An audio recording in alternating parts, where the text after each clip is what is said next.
In this video, I'd like to begin a discussion about Syria and its serving as a battleground whereon the current world powers are waging a proxy war against each other. At least I see it that way. I know I don't possess comprehensive knowledge of all the facts in Syria and the underlying conditions explaining the events, especially since the Arab Spring erupted in 2012 in that nation. But in my review of the available facts, and much of the mainstream media's analysis of it, history has shown me that we cannot uncritically accept the narrative presented to us. Each time that Syria reclaims its nation from, and you can fill in the blank with whatever title for the opposition you'd like, an immediate tragedy erupts. The Western media and US presidents, both Obama and Trump, repeat this tragic eruption resulting from either current Syrian President Bashar al-Assad murdering his own people and or some bastion of rebels or opposition groups re-emerging to further destabilize Syria. This view implies that Assad has waged a continual war against his own people beginning in 2012.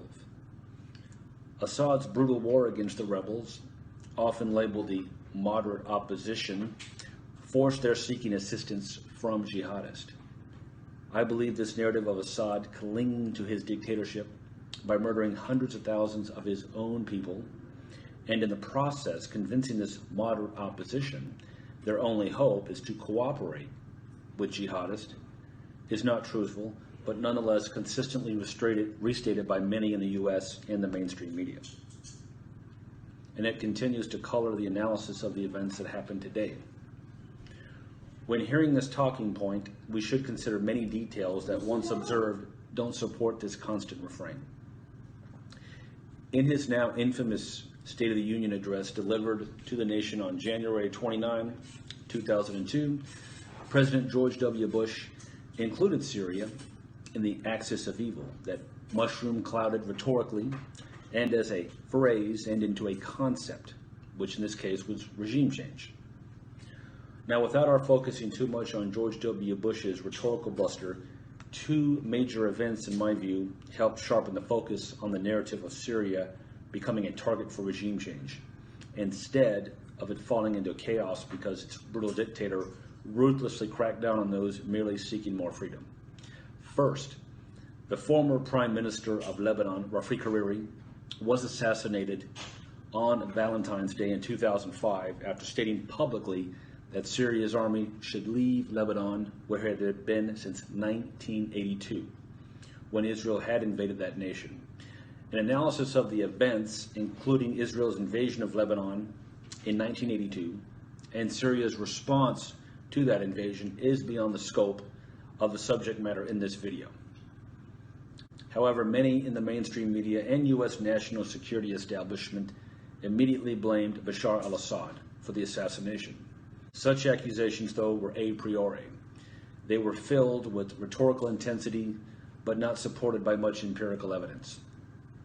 The prompt zeal and inaccuracy with which the Assad regime was tainted and accused of assassinating Lebanon's foreign head of state prompts my asking a critical question. Was the framing of Assad in 2005 as a maniacal tyrant, taking out the heads of state, done to condition our seeing him as deserving of regime change?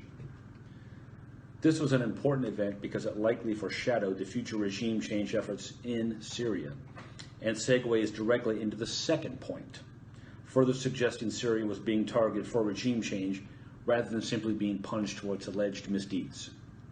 Second, it is noteworthy to remember that former US General Wesley Clark repeated that one of his former staff members in the Pentagon had informed him in two informal meetings during late September 2001 and a few weeks thereafter that the Bush administration had decided planned regime change operations over the next 5 years in the following nations: Iran, Iraq, Syria, Lebanon, Sudan, Somalia, and Libya. Now, someone can dismiss the importance of both events as idle discussion, but I do think both events certainly did signal more strongly that Syria was becoming more a candidate for regime change, which partially explains why Syria did deteriorate into further humanitarian tragedies. Given both General Clark's position he held and the regime change and destabilization efforts that followed thereafter, I think it well justifies our questioning the mainstream media's refrain that Syria is simply a tragedy unfolding from a dictator murdering moderate opposition movements who in hopelessness and desperation courted jihadists and Salafists to their cause.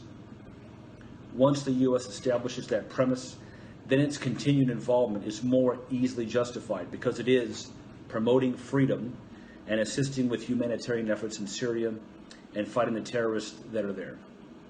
Syria does provide a very instructive example of a narrative being crafted at warp speed and repeated with such vigor it becomes the conventional interpretation with which all discussions occur and progress. I intend to post several more videos in the next few days discussing in more details the events in Syria, so bye for now.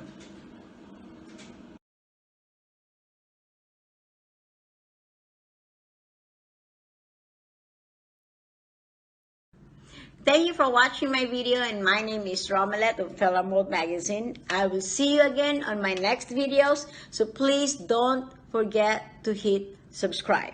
Okay? So you have a wonderful day, and I'll see you again.